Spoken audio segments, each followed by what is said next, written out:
The Path. The Pathbikeshop. The show is on. I had the biggest smile on my face. Taking it to a whole new level. A pitch and bike shred simulator. You have like a angry style. Yeah, we're called Play Hard. We've had some good times. It's April 6th, 2025. Welcome to the Path Podcast. My name is Tawny, here with Doc. Hey, well, we got into that like straight away. Stoked to see you. Yeah, okay, great. It's great to see you. This is how this day has been for me. And thank you for the ginger tea. You're welcome. Cheers. Oh my gosh, cheers. Exactly. Mm-hmm. And that cup. Where is this cup? So it's from Leo Carrillo, which is one of my favorite campgrounds in California. It's got, it's just across the PCH from one of my favorite surf spots, and there's mountain biking up the way at Point Magoo. Right. And really beautiful spot. Yep. I've had like maybe three people I know, close friends, really love that spot, and I've never been. Oh, we'll have to go sometime. Yep, for sure. Good surf fishing there too. Ooh, fantastic. Fantastic. Ginger tea. Man, I've been on a little bit of a ginger kick. Love that stuff. Good for your tummy. Good for your tummy. Ginger beer. Mm. There's some really good ginger beers out there. Blenheim has got to be like the spiciest ginger beer. I do like it spicy. It is spicy. Blenheim comes in a clear bottle. Excellent. And then I just got this one. Oh gosh, I'm going to forget the name. Anyways, it's like unfiltered. So you could actually see like chunks of ginger floating in it. That's awesome. Yeah, it is really tasty. Anyways, ginger beer, it's excellent. Very cool. We did our beginner e-bike ride. Oh yeah, how was that? I didn't go, but it seems like it was awesome. I have heard a lot of good things, and I think watch for another one of those. We'll be doing another one of those. So that's exciting. Well, if it lines up, I'd love to help out. Oh, cool. Yeah, let me know. Very cool. Yeah. So go ahead. Nah, I'm not even going to get negative. Over the hump, April 29th. Awesome. Right? That's pretty awesome. That is definitely positive. We got the new SRAM 70 and 90 in. Oh, you do? Yep, we do. And it really does shift seemingly just as well as the wireless transmission, even fully loading up the cranks. Wow. Right? Yeah. And so, yeah, that's pretty exciting, the 70 and 90. There's a lot to be excited about it. It's lots of replaceable parts on it. Yes. So, if you break some of it, you can replace it. It's same UDH, so there's no hanger. Right. Have you done the stand on the cage thing? No, I haven't. It's really tough, though. It's really tough. The 70, as the numbers might indicate, the 70 is like the lower spec, although essentially the same functionality. Just weighs a little more steel rather than aluminum, and same or very similar setup except with a cable, right? No B tension and no right. So the writing is on the wall. I would say that there's going to come a time in the not too distant future where if we have a mountain bike in stock with a SRAM drivetrain, it's going to be transmission. So that is to say GX non-transmission. I don't see companies really speccing that in the future. Yeah. And it's going to be probably within 4 years. That's going to be a special order part that we don't keep in stock. Right. Unless you're going for super, super lightweight. I mean, like the XX one Eagle is still lighter. It's the lightest of the entire, but that's, you got the cassette and the derailleur mechanical version of that or whatever is the absolute lightest. I would say the ability to shift under load's probably worth the weight penalty for most people. I think so. So I think that's exciting. It's a step forward in just how good bikes are, I think, overall. Can I say the thing that I am most excited about the 70 and 90? Tell me. It's the 150 and 155 cranks. That is awesome. So, but just for e-bikes, right? Or no? 150. So let me see. I'm going to get this backwards, but It's funny, they don't have the same size cranks for both series. I think it's the 70 that has the shortest that the non-e-bike cranks goes 160, but in the 90, the shortest it goes is 155. Okay, awesome. Which is great. And then I think both have 150. Maybe the 90 has the 150 e-bike cranks. Awesome. For Bros and Bosch. Very cool. Do you guys have any of those in stock? Not yet. So that actually, to me, I know that having mechanical is really exciting, and that is exciting apart from my own personal feelings. I just think that having the shift towards these shorter cranks coming out is fantastic. Yes, I do too. Yeah, and like, what bike was it? The Sentinel? The regulator has 150 Regular, cranks. thank you. The transition regulator, which is the new all-mountain e-bike with the Gen 5 Bosch motor. Yeah, which? Oh, those are. Do you know what cranks there are on there? I forget. It's a number. Yeah, it's a SRAM crank with a series number. That's right. Yeah, I'd love to get one. Well, the 70 and 90, once those come out, those will take care of that. But that was like a precursor to the 70 and 90s. So that's pretty exciting, 70 and 90. And that means that we have some promotional pricing too good to advertise on some of the like R and S type bikes. So like, yeah, give us a call or text us for that. Yeah, that's fantastic. Yeah, that's. I want to plug the Selma's Pizza bike ride. Okay. Selma's Pizza in South County. We've worked with them on a bunch of stuff over the years. They do a really regular bike ride. They meet every Wednesday at 6 in the Selma's parking lot. This time of year, the ride ends in the dark, so bring lights. It's an intermediate pace with moderate trails. So like the pace is fairly chill, but they ride some somewhat challenging trails. Where is Selma's roughly? Is that over by Robinson Ranch or Yes. Trabuco? Kind of that area. Yep. Yeah, so I guess you might be riding like Really close to the Path Live Oak where that location was. Yep. Just like up the hill. Right, up the corkscrew. Right. Yeah, so some cool ride. We're not affiliated with them other than just we've done some projects with them and we think it's really cool that they do a bike ride. That is fantastic. And we might sponsor their ride. We'll see. We're working on that. Yeah, I think I think the first time I had Selma's Pizza, I was camping at O'Neill. Oh, and on the ride, they have a pretty cool deal. I forget exactly what it is, but I think it's either buy pizza and get free beer or buy beer and get free pizza. Whoa. I think it's buy beer and get free pizza. All right. So pretty awesome. Yeah. Did you see we added the Trailcat LT to our demo fleet? I didn't see that, but that's exciting. I want to try that. Yeah. We have a lot of rad demos right now.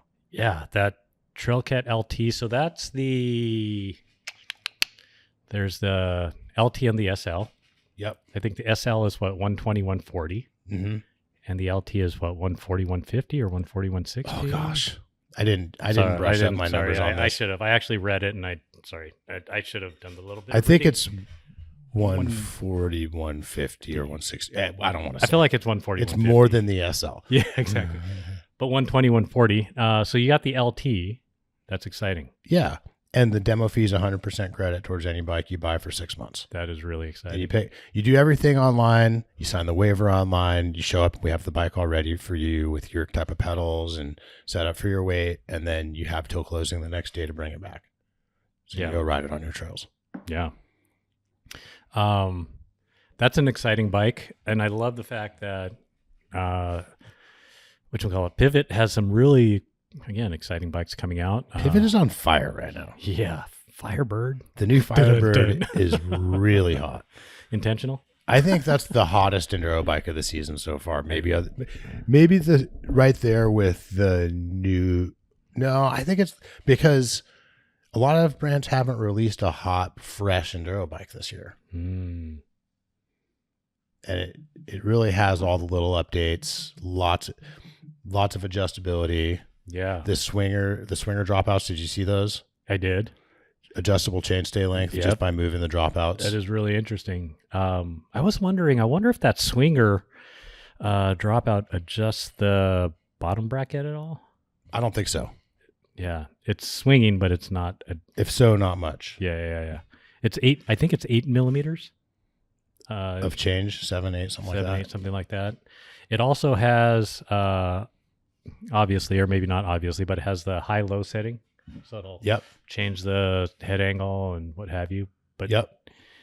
even more exciting, I think, for Pivot, it's got a progressivity flip chip. That's true. So you can make it more linear and more progressive by moving the shock mount. Yeah, I was just doing some reading. I think it's like a 5% change, whatever that means. But And this is the first muscle bike from Pivot that they really have on their catalog is with a mixed wheel option to ship it that way. So right. this one has mixed wheels on it, the one we Yeah. have in the shop.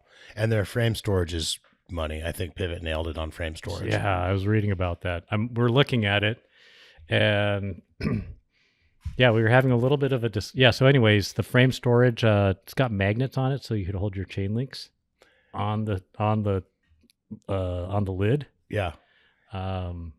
Straps in the storage to hold your pump in Yep. place, which is pretty exciting, especially these days with like One Up and Wolf Tooth that have these integrated pump and multi tools. Yeah. Yeah, I'm trying both of those out, and both of them are great. The other thing about that new Firebird is you look at it and it is clearly not an e-bike. A lot of the designs these days are really big around the bottom bracket, and like if you're not real keyed in, some people think that they're e-bikes. Yeah, but I don't think anyone's going to think that is an e-bike. yeah, exactly. Yeah, we're so that Firebird 165, 170. It's got the 157 Super Boost. I think that's what they call that standard on the. So it's got the Super Boost on the rear. That large XO Pro with carbon wheels weighs about 36 pounds. We weighed it. Yep, really clean lines. Very clean. Oh man, Money on the cable management. Yep. So you know how we talk about that straight line from the top of the head tube to through the rear axle, and how that makes really Where the seat stays are on the same line as the top tube. right? How that makes for really clean lines. The Transition Sentinel has that. I think the Vala has very, very similar. The Santa Cruz Vala, since they went to the Horselink. Yeah. Really clean. And I was almost looking at that, and the Firebird almost looks like it has ever so slightly, like not quite parallel, but almost like a little V. Okay. And I was like, that is sexy. I think that might even be sexier than straight line. Oh, okay. We've been advocates for that aesthetic at least 15 years. Yeah. 20 years. Like Turner 5-spot had. Close. I think the seat stays pointed more up. True, you're right. But it was getting close, yeah. Yeah, no, that's the Firebird is fantastic. Trailcat LT. You know, the Trailcat LT, and then I was looking at it this afternoon, looking at the SL, and that SL is a 120, 140. And it made me think about the new Fox 36 SL. Yeah. What do you think about that? It's an exciting fork. The reason I think that we needed a 36 SL is this. People didn't want to put a 34 on their bike. On their downcountry. Well, maybe on a downcountry. Really? But like not on a trail bike or an all mountain bike. Yeah. Not even maybe on because I don't know that the Trailcat SL is quite downcountry. It's more of it's a trail bike. It weighs about 30 pounds. Yeah, okay. Okay. Maybe it's lighter in the top build, but I don't think it's downcountry light quite. I want to take my downcountry bike on. I mean, it's someone's downcountry bike Right. for sure, right? For sure, but right. Yeah. When I think of downcountry, I think of that like 5.5 pound frame. Okay. You know, like a 26 pound build. Right. I don't think you're going to put a 36, like on a transition spur. Yeah. I don't think you're going to put a 36 SL on that. Maybe most people aren't. See, I thought that might be the Okay. So for you, that might be a downcountry fork. To Right. me, what I was more identifying is very light all mountain and trail. Yeah. Okay. Sure. So like you sure. really want your all mountain bike light, or you're making your trail bike pretty light. Yeah. And it's just lighter than a 36. Yeah. But it has 36 millimeter stanchion still. It's significantly lighter. I mean, the it's machined out crown is cool looking. I mean, the new 36, it's right behind us. I think the new 36 doesn't have the machined out crown. Just the SL. Just the SL, yeah. And yeah, so this is actually the regular 36. Arches. Yeah, sorry, we're talking off the mic. So Tani is actually walking to grab the 36 and the 36 SL. And it's clear that the 36 does not have this really cool machined out crown. So here on the regular 36, no machined out crown. Here, seeing it in person, man, the way that crown looks is really nice.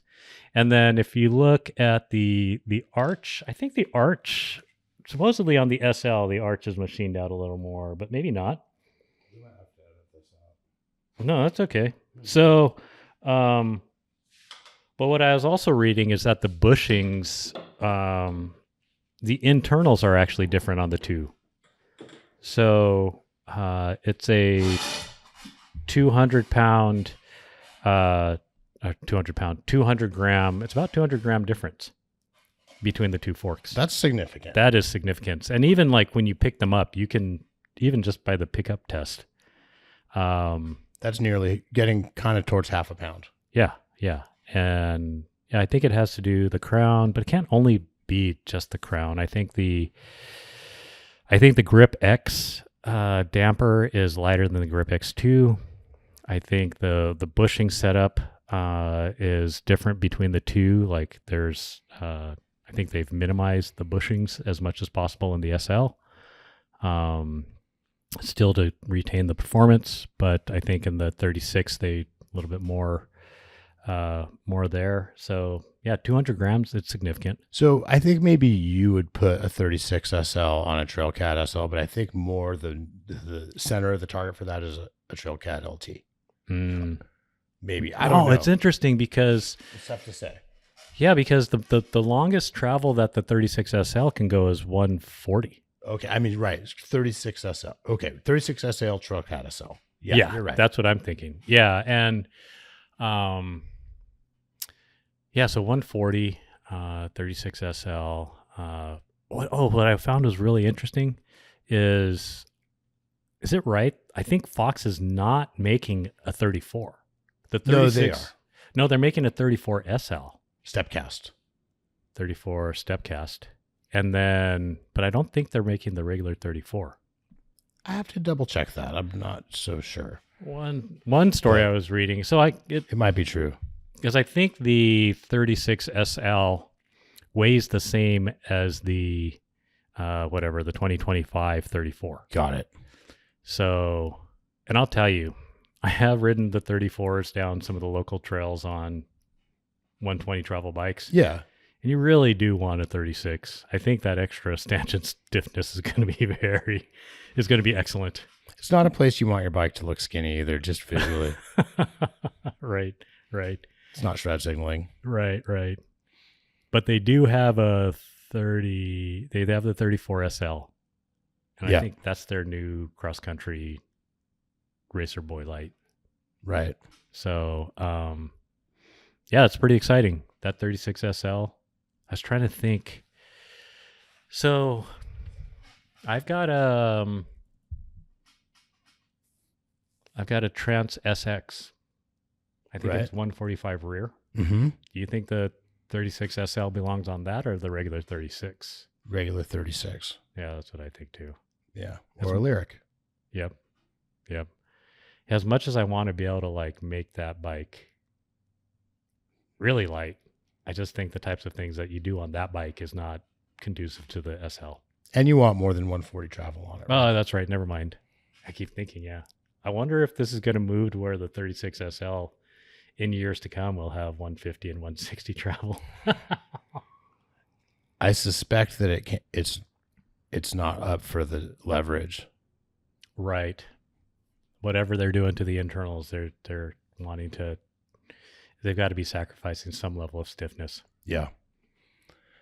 And strength. Yeah, and strength.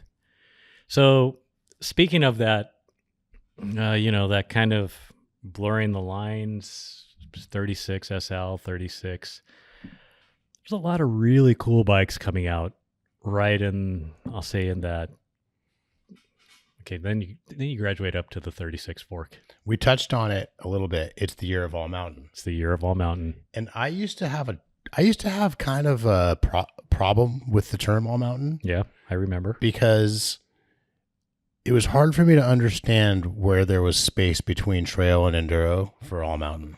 Mm. And that was at a time before the Fox 38, though. Yeah. And before the Zeb. Yeah.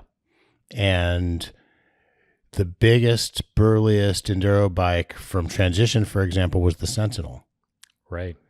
And I had my Mega Tower, which was 160 front and rear with a Fox 36. Yep. So to me, it was like, okay, so I guess high tower's all mountain, but like, right. To me, that was a trail bike. Yeah, because I think back then the high tower was 135. Yeah. Like, how's that? So it just felt to me, it didn't feel like there was a ton of space between what I was perceiving as a trail bike versus what I was perceiving as an enduro bike to fit another category. Right. But now that enduro bikes typically have around 170 plus travel. Yeah. 165, 170. In the and back even and maybe, yeah. And that we have a bigger fork standard with the 38. Yep. And even some all mountain bikes are running 38s. Yeah. There's like a lot of space for a Fox 36 and an all mountain bike and that. And also now that enduro bikes have gotten up into that 36, 37, 38 pound range, Yeah. there's a lot of space in between that 28 pound trail bike and that 38 pound enduro bike to have an all mountain bike. For sure. And it's a great category, right? Because for one thing, it's more capable than the enduro bikes from 6 years ago. Yeah. It has, I would say, like the current height, just to pick a brand, or the current Sentinel is more capable probably than the Sentinel from 6 years ago. Very much. Right. And so this, or the current high tower is probably pretty close to as capable as my original Mega Tower. For sure. If not more. Right. So the enduro bikes have kind of gone to this next level of being closer to a downhill bike, and it really makes space in for the category, right? Yeah, yeah. And it's kind of the category that I think the most path customers around here in Southern California resonate with, because around here you kind of want a pretty burly bike, but a full enduro bike is a lot to pedal around. Yeah, for sure. Like that Aspire, right? Transition Aspire would be a lot of bike to pedal around. Or a Nomad or a Mega Tower or a new Firebird even. Right.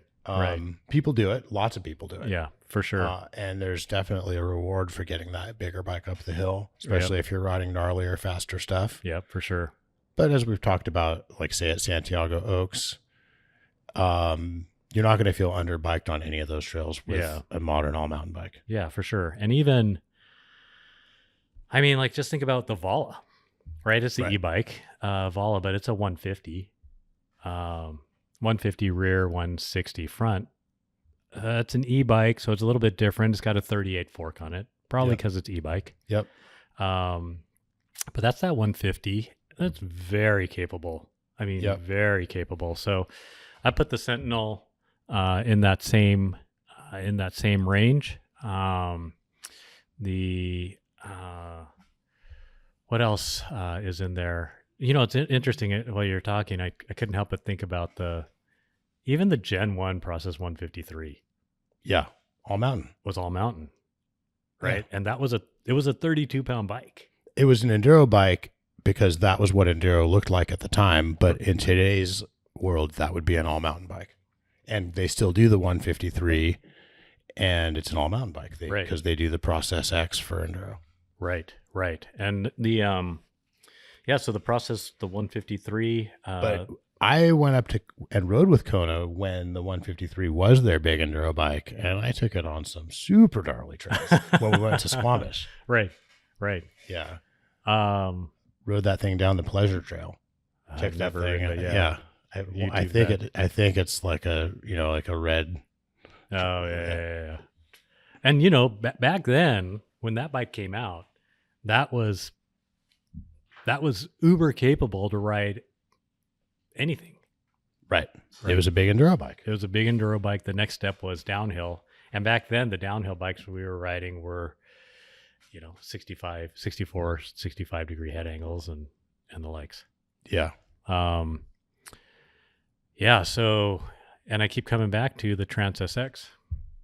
You love that thing. Everyone who has one loves it. Yeah, totally. And I'd put that in the all mountain. I noticed today there's a new Rain. A new carbon Rain with a lot of the design features from that Trans SX.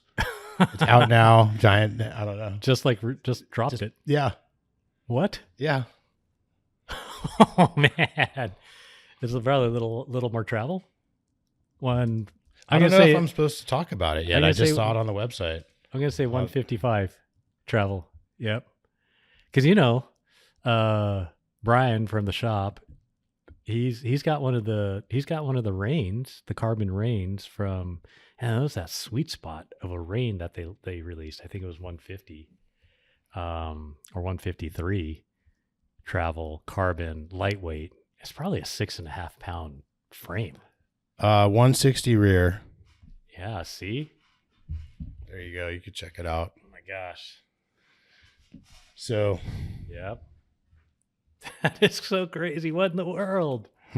I think that's different than the Rains we've seen before. Maybe not. We do have, maybe that's just a new color of the Rain we have in stock, because we do have some Rains that have some of those design features now that I'm You thinking can select a 62.45 head angle.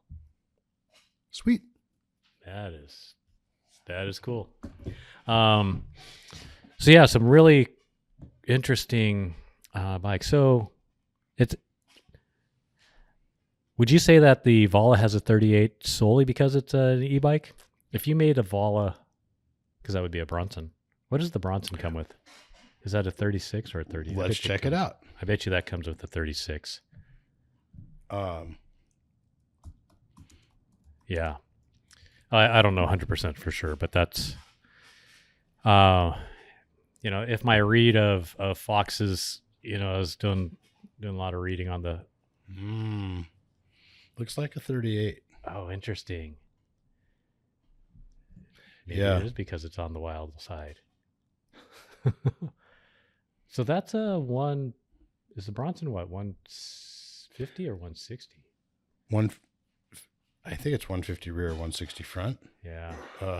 Yeah, that's true. 150 rear, 160 front. It'll be interesting to see with the new. Nope, Wait, it's a 36. it is a 36. Yeah. Yeah, that fits square with the, at least with what I was reading today. 36 goes up to 160, and then the 38 takes it from there. That makes sense. Yeah, it is definitely a 36 on the Bronson. Yeah. 38 on the Nomad or Zeb.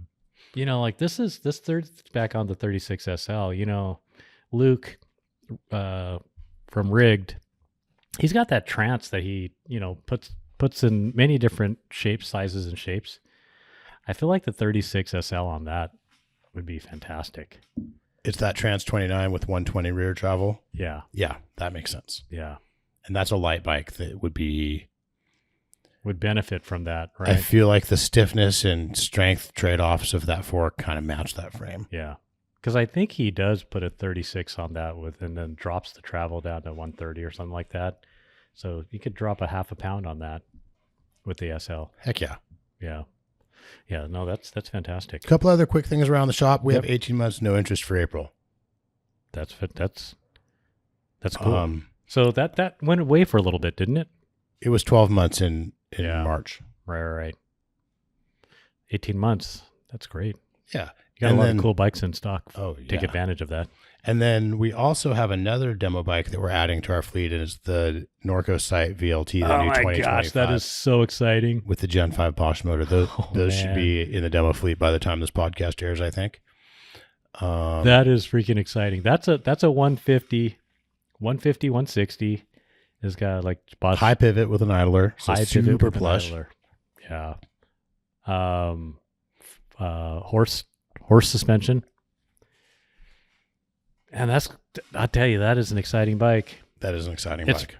I hate to say it, it's so under the radar. but it's like really exciting. That might be the most exciting of all the bikes we've talked about today. That might be the most exciting. I'm glad you're excited about it. Hate to give the nod to one particular manufacturer, but the high pivot, because high pivot idler. It's definitely, I mean, it's definitely a very, very plush concept design. High pivot with an idler. and put that on an e-bike. Yep. I wonder what size cranks that's going to come with. Good one. But does that have a 600 or 800 watt hour? I think it might have the 800. It has the 800, but it's still under 50 pounds with the 800. Yeah. I think. Or so I'm told. You could go lots of places with that. You could go a lot of places. because that has the that has the more power extender, range extender that could handle that. Does Norco ever do demos? I don't think they have a demo truck, but come demo one at the Path. Heck yeah. Oh, also exciting. There is a new downcountry bike coming from Kona that I think you might be excited about. Ooh. And I ordered demos, and those will be here, I think, next week too.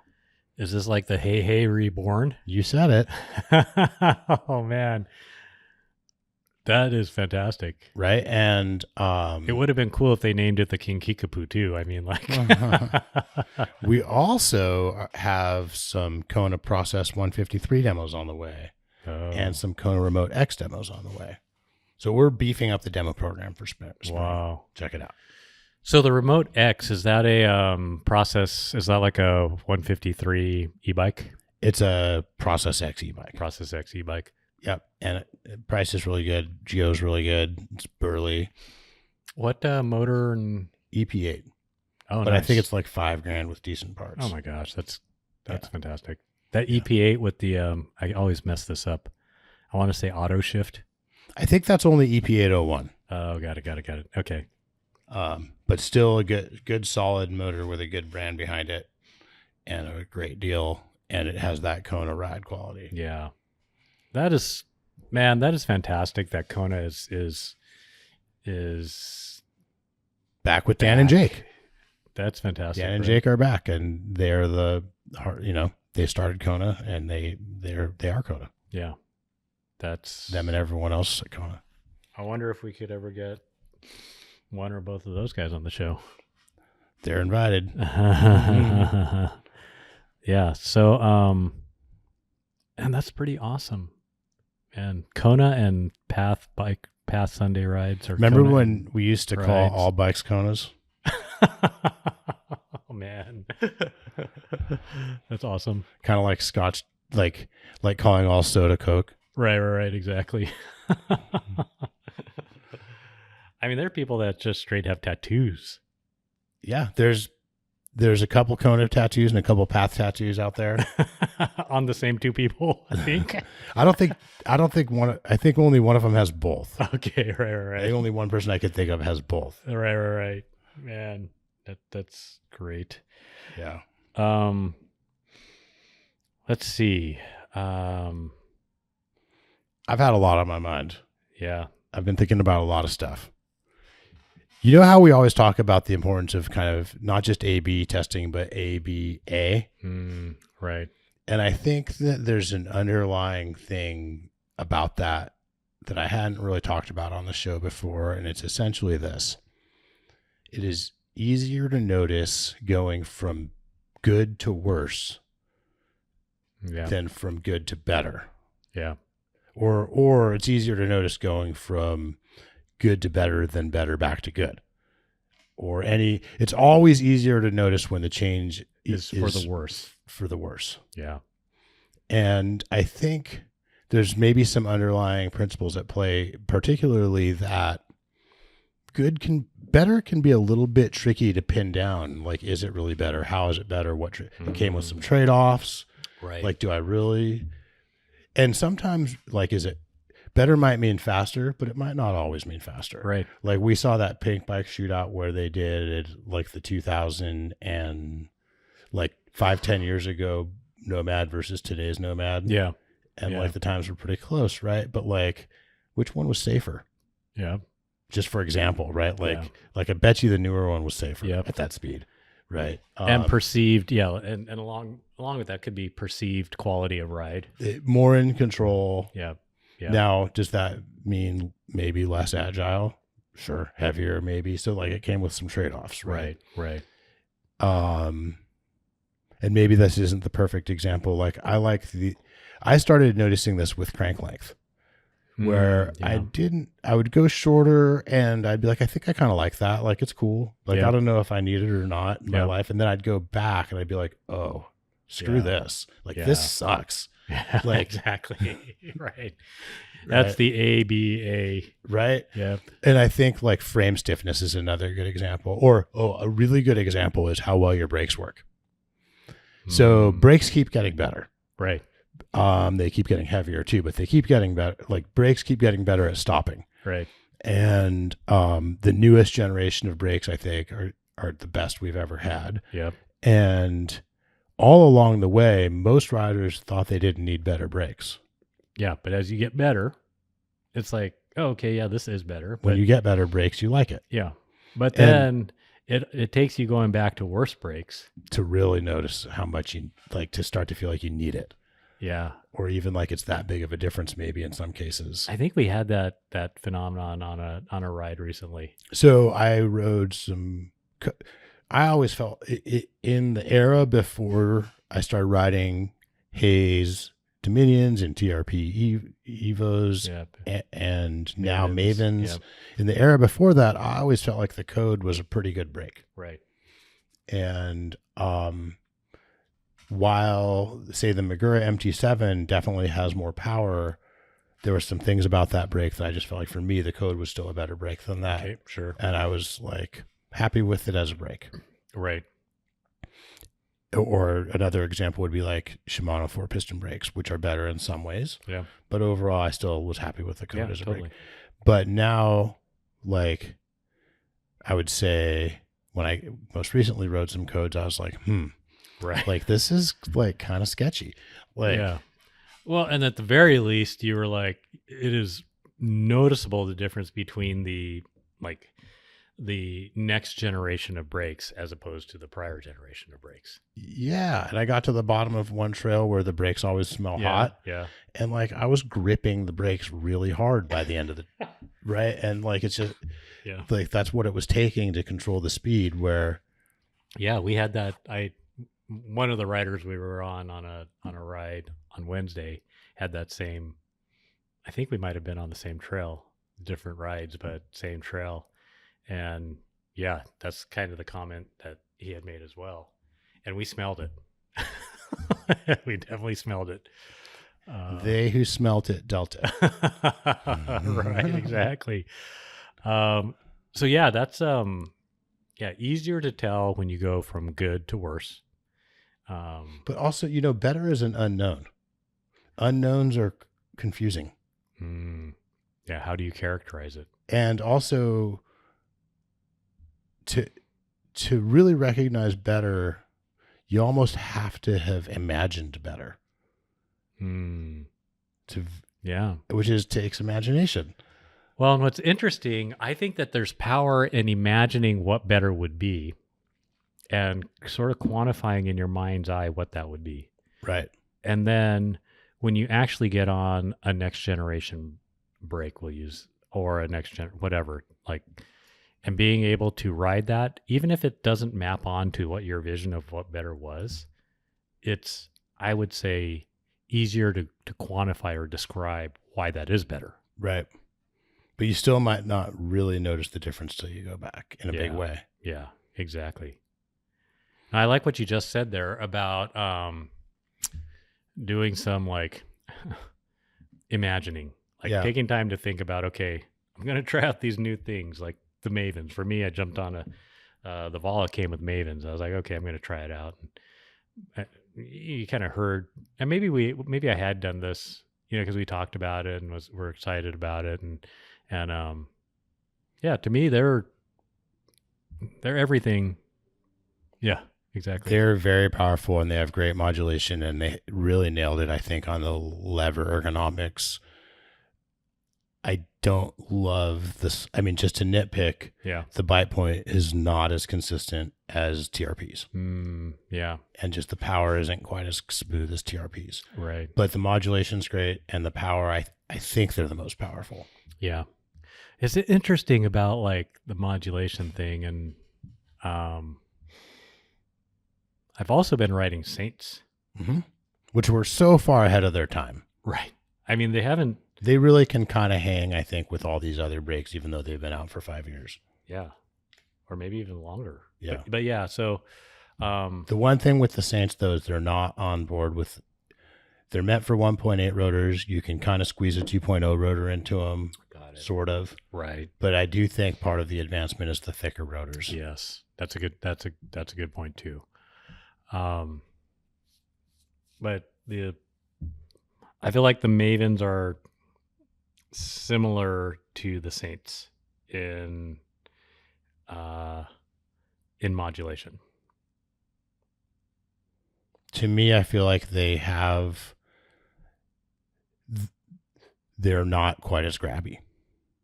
As the Saints. Right. Yeah. In a good way for me. Yeah. I always feel Shimano's for me are a little bit grabby, and it takes some getting used to. The Saints are, yeah. I can do it, but I kind of prefer a little less grabby. It'd be interesting because I'm pretty sure that the brake pads, and I just took my brake pads out on my Mavens, are the organics. Mm-hmm. And I replaced them with the metallics. Did you change rotors? I took a lot of time to clean my rotors. I'm hoping. Some people say that you shouldn't, that there's no way to really successfully clean them, and that once you going from metallic to organic usually seems to be fine, but you might be fine, but you might get some squealing, and if you do, that's probably what it is. Right. And then I'll have to get new brake pads or new rotors. Or new rotors, yeah, for sure. So, and I kind of got a feeling that the metallic with Maven is going to be a whole different experience. I only put it on my rear. Yeah. I usually prefer organic around here. The initial bite point with organic is hard, but it's not like it's not enough power to be grabby. And then once you get past that initial bite point, it's real linear. Right. Lots of modulation. Right. And quiet. Yep. No, that's a good. Yeah, it'll be interesting.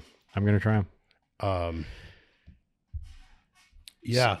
So it's interesting, easier to notice from going good to worse. I've had this experience recently with my flats. Okay.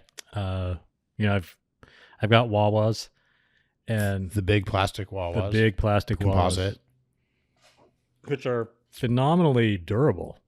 Such good pedals. Yeah, fantastic. And I have been noticing that it's hard. It's been harder for me to keep my feet on the pedals. Okay. And so I'm like, time to replace the pins. And yeah, that is interesting because I have noticed like good to worse is I feel like there's a tipping point in pins. Yes. Where it goes from, okay, this is normal, to all of a sudden it's like, man. As they get ground down by rubbing on rocks. Exactly. Yeah. Or some of them get broken pulled off. Yeah. Right. So, so that's a note. That's one of these things. Good to worse is, take care of the pins on your pedals. I kind of prefer my pins not totally fresh. Like I think fresh. I think if I was racing and I had to put on new pedals, I would take the edge off my pins with a file. Oh, interesting. I don't quite like how much they bite in when they're really, really fresh. Yeah. I like to be able to wiggle my foot just a tiny. I like to be able to pick my foot up less high than that and move it. And like not have that like catch and cut in thing. Yeah. Because that is definitely But yeah, once you lose some pins or have them get ground all the way down, the traction's definitely dangerous. Yeah. I'm going to have to see. I think one of the pins is like bent over. Yeah. I'm going to have to maybe Dremel and cut it off. Yeah. So and then maybe drill it out. I don't know. We'll see. Good news is it's a $65 set of pedals and your bushings are probably worn out too. That might be true. So if you had to make a choice, there's, I think, 7 pins on each side. Mm-hmm. If you had to make a choice, like which pins would you replace in order? Like if you had, you mean if you had they were 4 all pins, if they were all in the same if condition? they're all kind of in the same condition, and you only had 4, you had 8, and you're going to replace 4 on each side. Which 4 would it be? The lower outside corner on both sides. Lower outside, yeah, That would be the first one. yeah. And then I think maybe the upper inside corner. Ah, that's interesting. Maybe. Yeah, so I was thinking about that, and that's one of the pins that have broken off on my pedal. I think that might be making the biggest difference. Yeah. You need them all though. Like the corners, like I would maybe the corners, yeah. Well, maybe not the back inside corner. I don't know. Right. Less critical. So maybe it's like the 4. Still 6. important though. The outside 3. Yeah, I don't know. I think I would just replace them all. But you only have 8. You don't have 14. Oh, I would go to the path and dig some up. Right, exactly. I bought a whole, like, you can buy just like, I forget the spec, but you could buy a whole little bin of those, of the screws. Yeah. And highly recommended. Yeah. So do you think Loctite is needed? I'm trying to remember on those, they go into a little backing nut, right? Yep. They probably come with Loctite on them. Yep. Yeah. Yeah. So the fresh ones, you won't need to add it.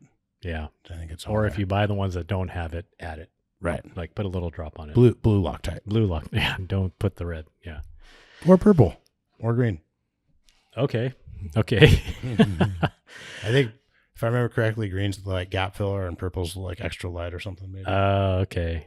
Yeah. You could probably get away with purple. blue's the one.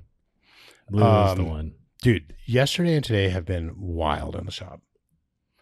That's a good thing. It is a good thing. Yeah, it's been wild in a good way. A lot of people are buying bikes, and we had been in kind of a lull in March, and I think a lot of people had kind of like a wait, like, I'm going to wait and see. And then they're like, And I think some people were waiting to see if sale bike prices were going to go down more yet again. yeah. Some people were waiting to see what else might go on sale. I think a lot of people were waiting to see if their like Tesla stock or Bitcoin was going to go up another $2,000 But or instead whatever. it all came crashing down. And I think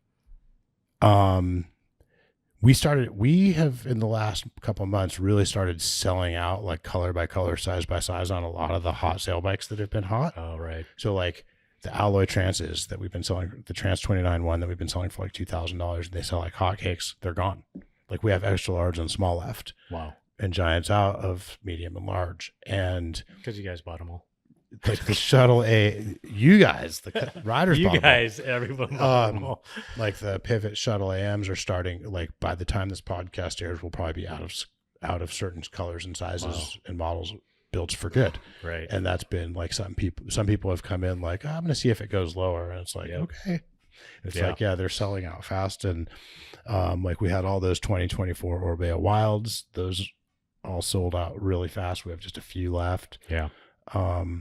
And then in the face of that, a lot of people who were kind of waiting and seeing started coming back for the bike they wanted, and it was gone. And then I think the tariff news just flipped. Yeah. There was already a momentum towards like, hey, it's been 2.5 years of the deals are just crazy and everywhere. Yep. And it's gonna end eventually. And people are like, with the change in the administration and some of the things that are already happening. Along with some of these deals running out too. So Right. it's like people were already noticing Yeah. that, hey, these aren't lasting forever. Yeah, and these, for sure. And this isn't like it was 2 years ago where someone puts it on sale for 30% off and then it still doesn't sell because someone else because everyone has that Yeah. and they're not selling out. And, Yeah. this is different. Yeah. So it seems like things have changed on the supply and demand aspect of our part of the bike industry. Yeah. Like it's weird how suddenly things shift sometimes. Yeah. Well, I mean, geez.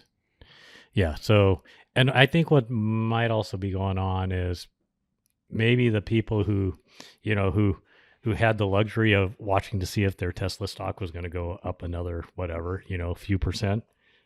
Yeah. The market tanks and they're like, I'm going to go buy that bike. I'm going now, to take what winnings I have left. and I'm going to go buy a bike, Yeah. and or whatever they need to do. They're going to go do that because the tariffs. I think that's scaring everyone. Well, and I think, I as soon as the news was announced on Wednesday about the tariffs on Thursday, I called all our brands and talked to them about their plans. None of them really know yet. Right. For sure. But but all of them don't see a world where they cannot. They all seem to think they're going to have to increase prices. Yeah. They Yeah. don't have I a mean, date for sure. yet.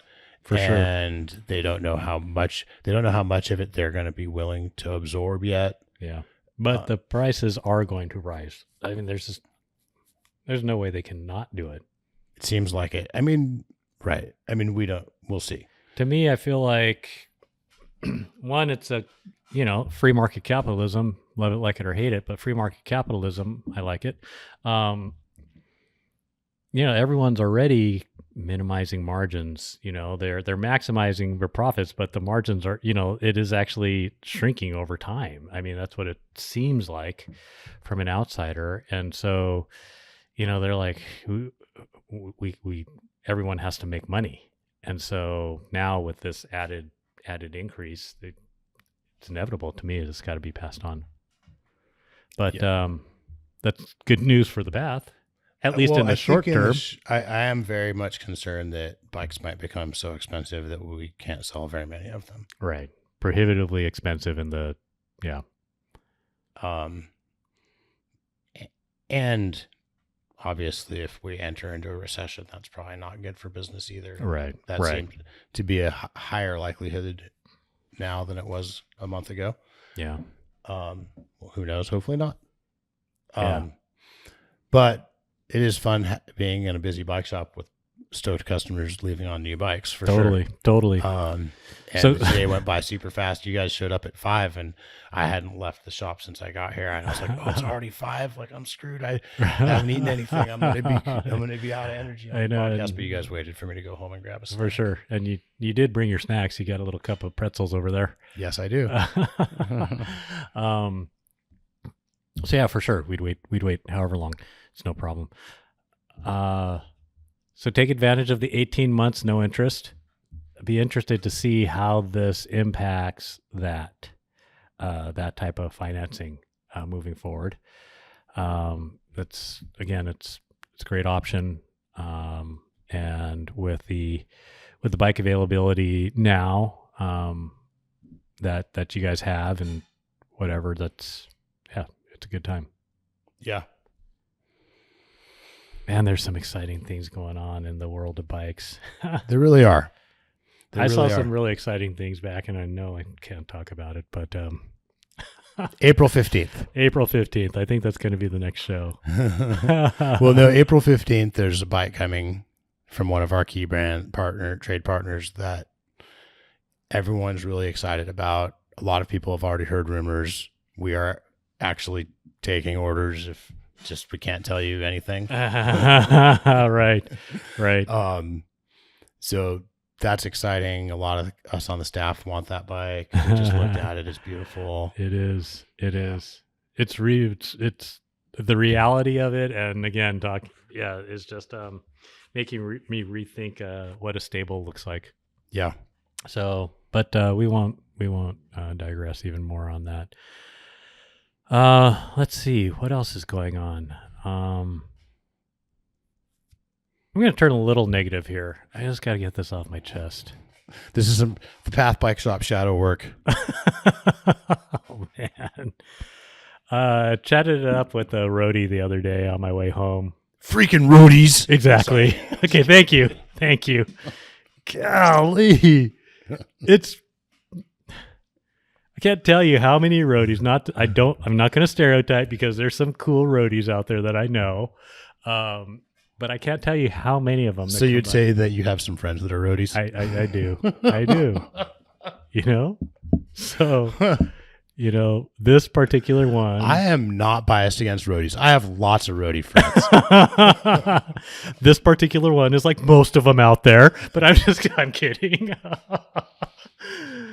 You know, I was commuting home on my hybrid e-bike. And that's riding a bike from home to work to home. Exactly, you know.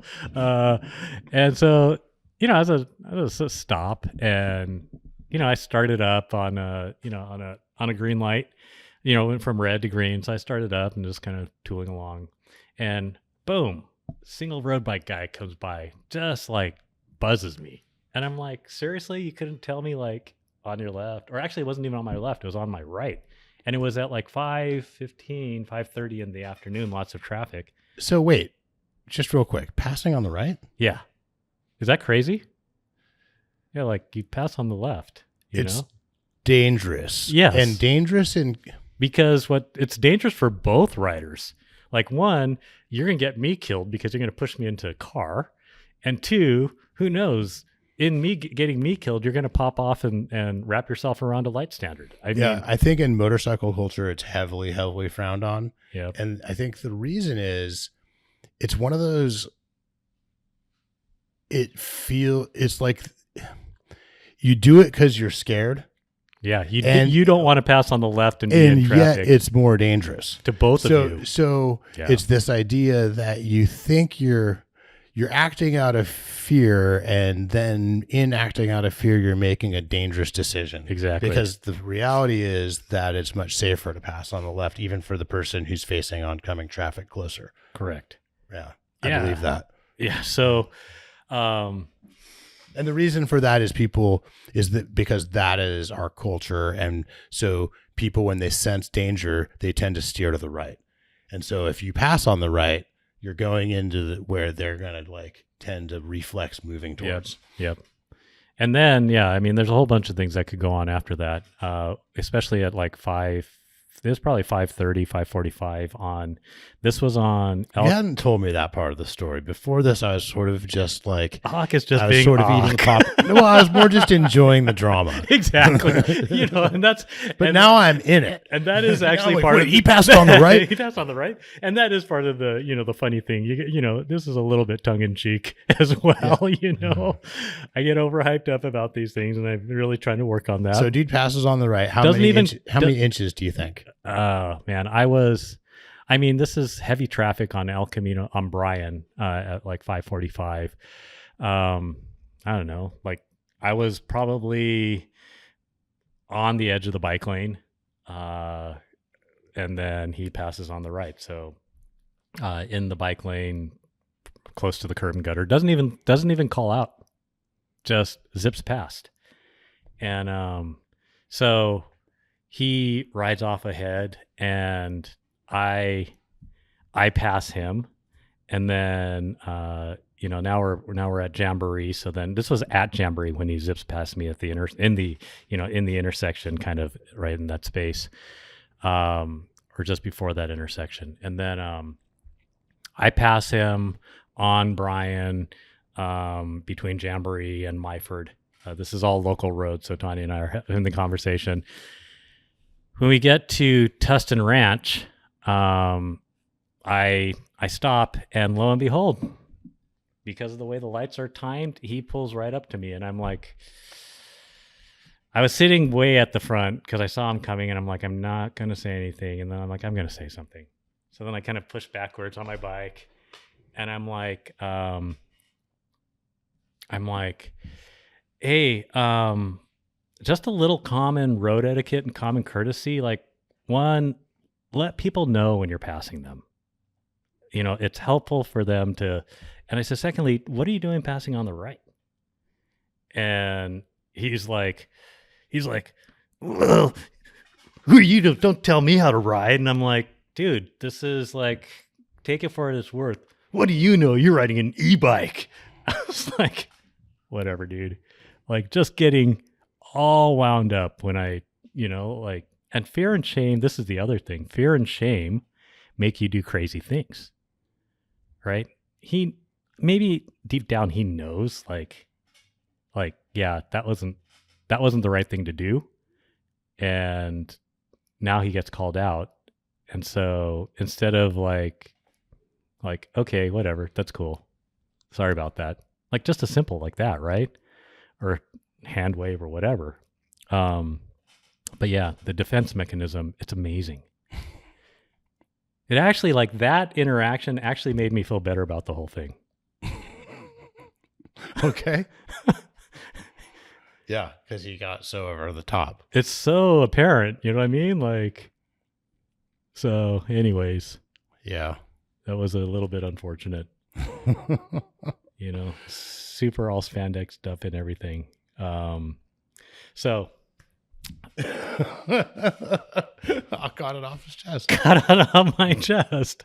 If you guys are roadies out there, yeah, I'm sure all of you who ride road bikes who listen to this podcast are, on the better half, and yeah, just common etiquette, road etiquette. One of the good ones. One of the good ones, right? Oh my gosh. All right. Yeah. So things are. We'll pivot back onto. So things are hectic here. In a good way, yeah. In a good way, right? And I think one of the things that you work really hard to do is to like integrate kind of the ethos of what the shop has grown to be in person. You try to take that same path culture into the online. That's true. And so wherever you're at, whether you're at home, like Eric, whose browser automatically, when he types in the path, takes him to a particular bike because he's looked at it so many times on the path website, or whatever, like wherever you might be, like you might be looking up a part, you find that part, oh, it's in stock, you drive down to the path and you pick it up. You try to have people have a similar experience. So the mission statement is to take the knowledge, humor, conversation, culture, community that people come to the path for, and share it with the rest of America via YouTube, Instagram, our website, text, phone calls, video chats. This podcast. Right, exactly. So people come in the shop because they like hearing what Zach or Jeff or I or others or Kim or Dorothy or Tyler has to say about, say, the hot new bike that's coming out on the 14th. Right. And so we do a video and talk about what we're saying about those. Right. And talk about it on the podcast. And so, yeah, that's the mission. It ties into something else I've been thinking about a lot lately, which is, if you are a retailer, doesn't matter what you're selling. I think there's really two common ways this goes. One is you have your formula, you know what you do, and you do it. Yep. And that is a good formula, and you don't change. The other is that you're kind of a student of retail, and not just at any snapshot in time, but through time, right? So like lots of bike shops still run on like paper systems, right? Where somewhere, and we ran on a paper system for 13 years, and I think there was a time in the industry where a lot of the good core shops ran on paper systems. Yeah. Point of sale systems, inventory management systems weren't as good as they are now. Technology wasn't as good as it is now. The barrier to entry on that stuff was higher than it is now. The cost, right, and the payoff was lower. And being a core mountain bike shop was still an early stage thing. And so, like, if you were, say, transition bikes and you're looking for good core shops that align with you, you might even look for someone who doesn't have. I mean, I'm not saying any brand did that, Right. but like you could, like you would have found some cool. You would have maybe filtered out some of the more kind of disconnected, Right. Shops that are better at business than bikes. Yeah. And, Right. not that there's anything wrong with being good at business, but somewhere around like 2010 or so, a lot of shops started adopting point of sale and inventory management systems, and the Path did in 2008, and we wouldn't be able to do a lot of the things we do without that. Right. It's an empowering tool, right? And I still know some cool core shops that run on paper. Right. But that's become the exception. At this point, most even like 5-person employee shops who are pretty because the barrier to entry is low, very the low. cost is low, and technology, and like you're saying, all these things have really helped like bring that efficiency down. Yeah, and also the product is better than it was. Like Right. It's more, the deliverables are better. Yeah. And less glitchy and less buggy, and you don't have to have, to get our first point of sale system, we had to put in a pretty elaborate computer network with, a server, and like every computer had to be connected to the server. Right. And Right. these days it's not like that. Right. Like you go on the cloud. Yeah. So anyway, like the point of sale system is a normal thing at a bike shop, and with with some exceptions, now you can almost say like, hey, if you don't have a point of sale system, like maybe you're not that serious about this. Maybe you're not a core bike shop. Right. Like that's maybe flipped a little Right, bit. right. Definitely some exceptions. Shout out to my friend Jay. Right. Like, so, I was having a conversation with someone the other day about, at this point, having a bike shop and not having an online sales plan. And by online sales plan, I mean not just a website with a catalog that you can buy stuff on, but a plan for providing good service and support for those items and fulfillment and all that. Right. Which is, if you don't have that, that's kind of like not having a point of sale system in 2010. Sure. Like these days, if you're paying attention to how people are acting and buying and interacting with your customers and trying to meet them where they are, you have a texting service. Right. Right. And so you can text your customers. Right. And you have a web store, and obviously lots of exceptions. Right. This is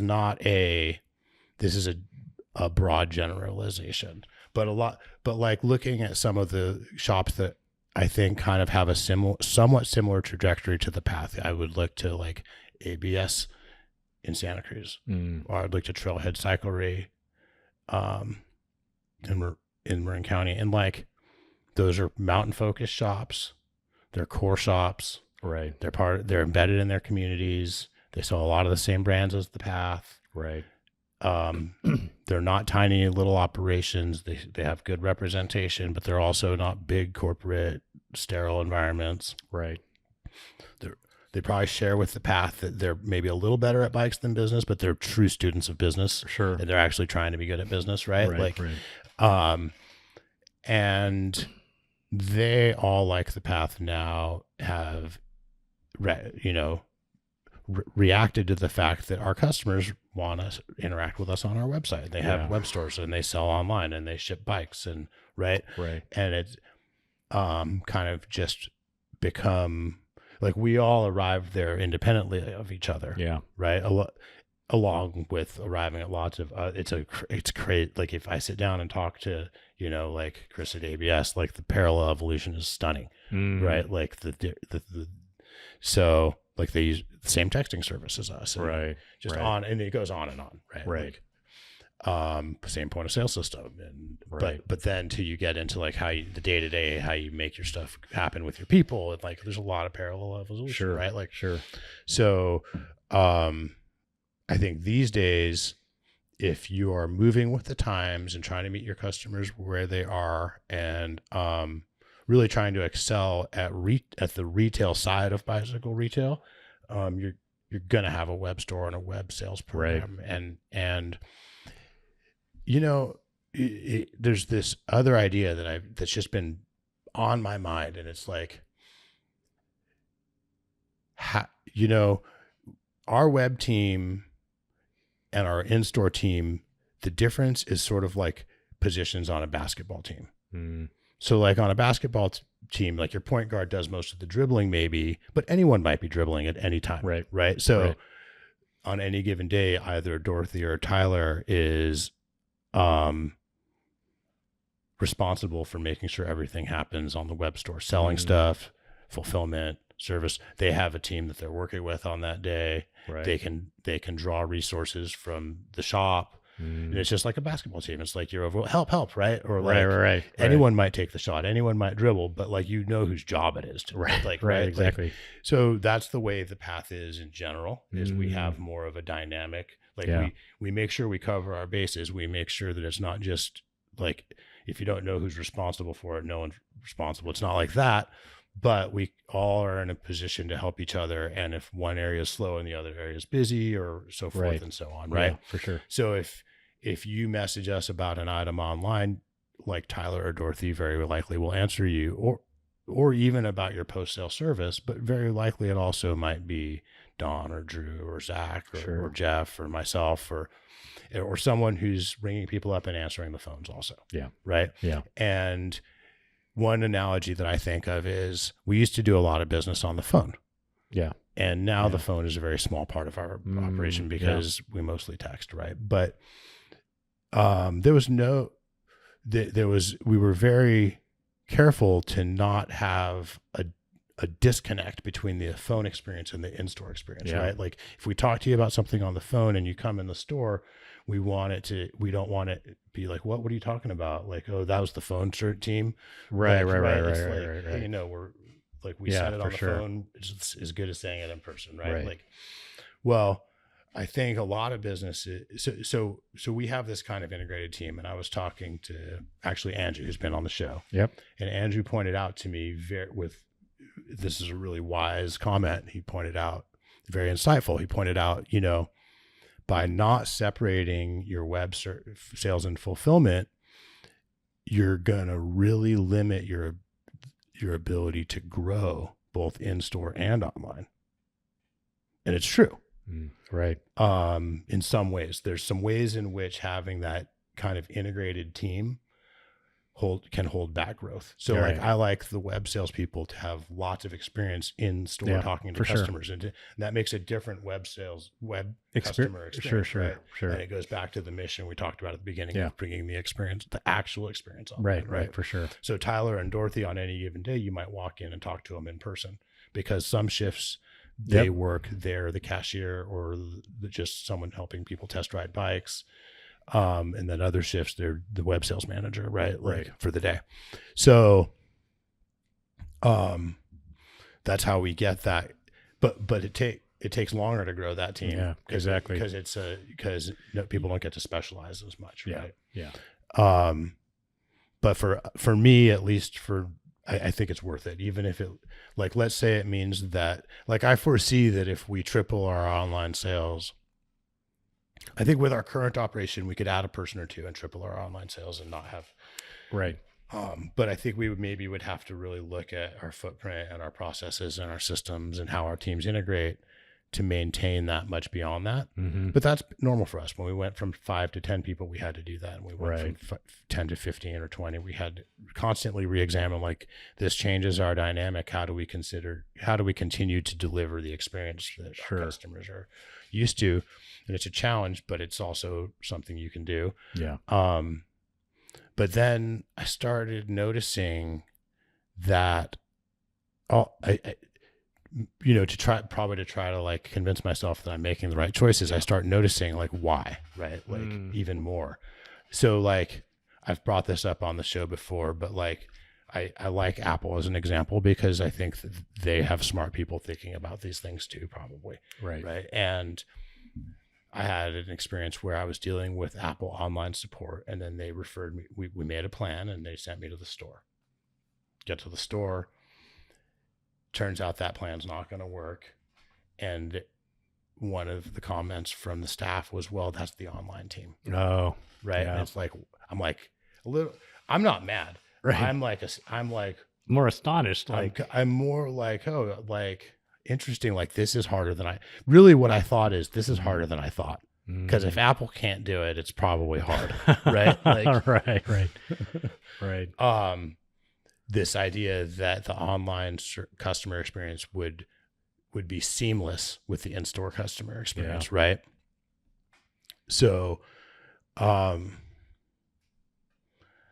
that's been on my mind like for the last 2 years, that like various layers and facets and details of this conversation have been on my mind a lot in the last 2 years as we go through the steeper part of, we started being an online presence in 2020. So we're still in kind of a steep part of the learning curve. And in addition to that, I think we're trying to be part of the pioneer of what like retail 3.0 is, or whatever you want to call it. Right. And so the other day, and by that, I mean a retail experience where online is not this separate thing. And also distinct to the path, not distinct to the path, but one of the things that we're doing is there's this rich brick and mortar history that we're bringing online, right? Where I think it's more common to have an online store and then try to create the in-store experience with the recognition that that's part of how you have the culture and all that, right? So we're doing it either backwards or they're doing it backwards or whatever, right? But I started thinking like, what is it going to be called? This like new thinking about retail where online and in store are just different ways to meet people, right? Just different ways to talk to people and communicate with people and meet them in their buying experience. And I Googled one idea. I think it was like integrated retail. Right. It was like, maybe it's integrated retail. I Google integrated retail. It's already a thing. Right. Right. And it's like not quite this, right? It's like something, it more has to do with like information and then I was like, cohesive retail. Yeah. So I Googled cohesive retail and it's like, oh, like these people are more thinking the same thoughts as me. Right. Yeah. And, but all the cohesive retail examples tended to be internet first, brick and mortar second, instead of brick and mortar first, internet second. In other words, they are an online business that develop like Amazon, an online business that now has recognized that having an in-person presence is part of being a retailer, right? But there's lots of examples like that. Yeah. I think one example of a business that I think is keyed into this pretty well is Best Buy. Their online experience and their in-store experience are pretty seamless. Yeah. And they started brick and mortar. Yeah. Right. So I feel like Best Buy and the Path have a little bit of this parallel, even though they're way, way bigger. It is an interesting thing about Best Buy because they were in the time of Circuit City. Right. Fry's. Right. And it was uncertain whether they would adapt. Right. They struggled. They did. And they like this cohesive retail, like this concept of taking their brick and mortar experience to the online. It is really seamless.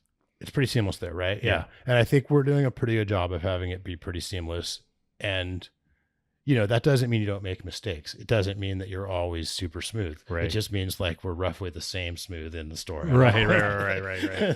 Well, the thing that I like about, like I was thinking about this concept a little bit, and like I think one example that I saw who's kind of like taking this, and I don't know if it was actually mentioned, but like I thought about Trader Joe's, like because like this cohesive retail concept, I think also is not just it's not just the same between brick and mortar to online, although that is what we're talking about here, and that really has a lot of application with Best Buy.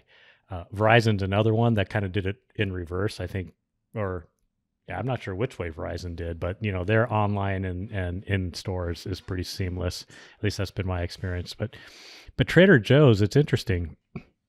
Wherever you go, whether it be here in Southern California or Trader Joe's in Boston, man, you go to those places and you can find what you're looking for. The teams have a similar like customer customer service vibe.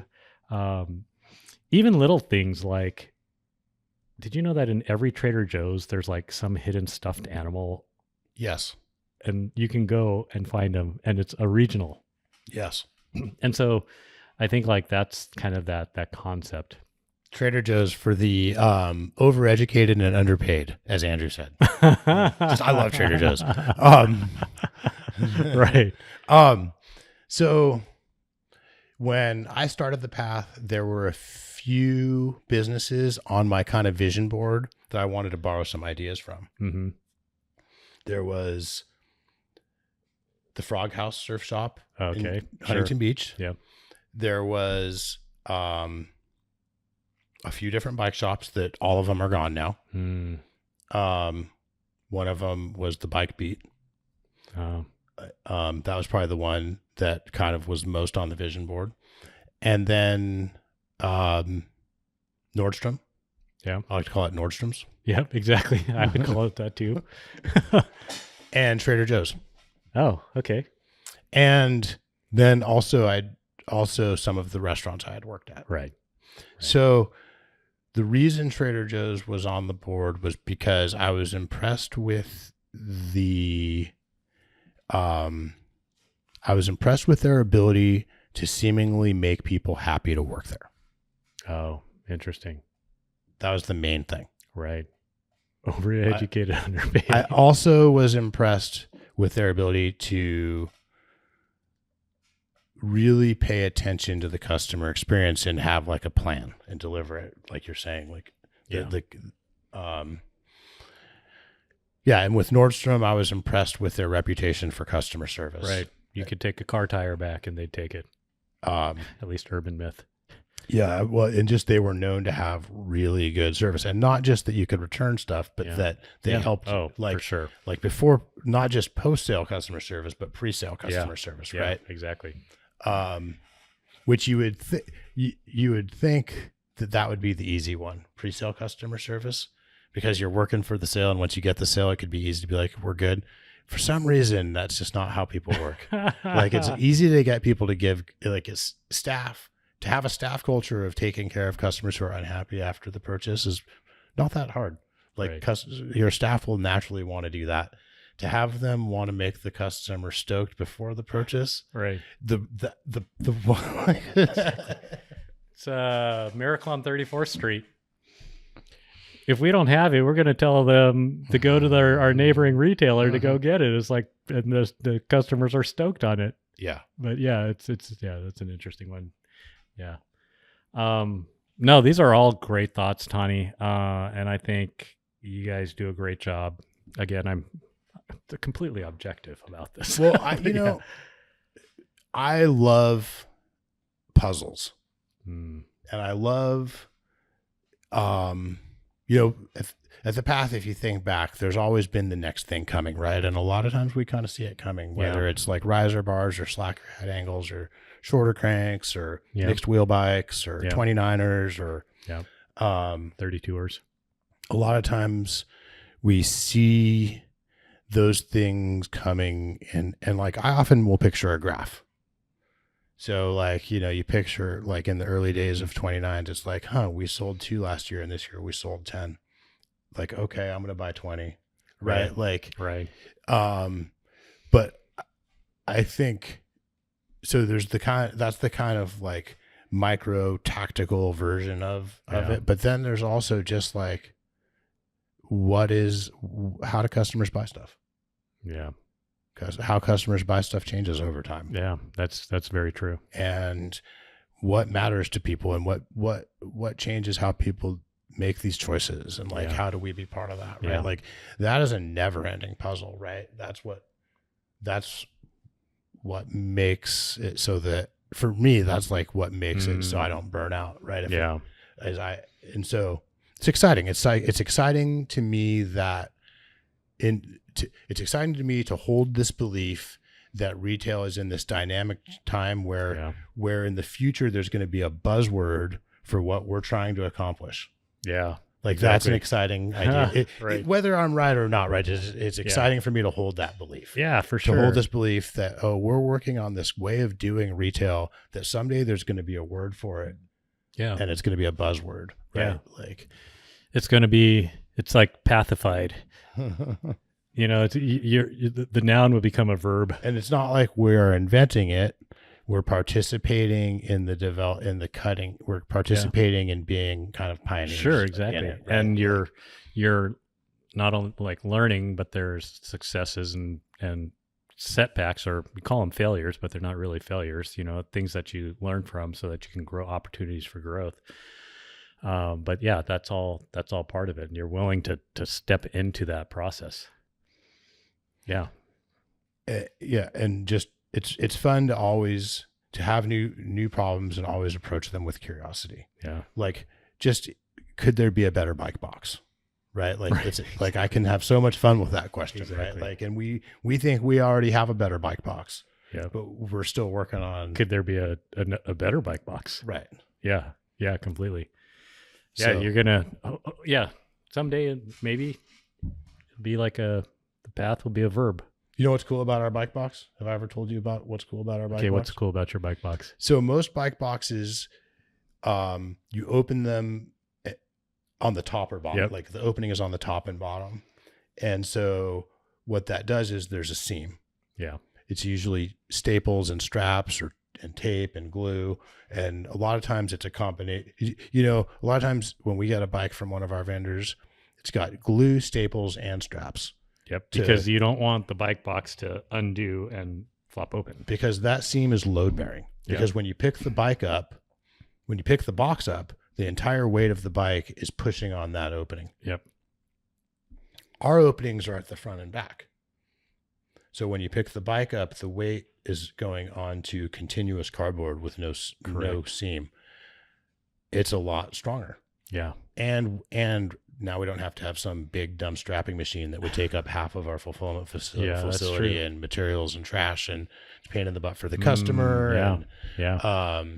And we don't have to have staples either. We just tape it closed and it's good. Right.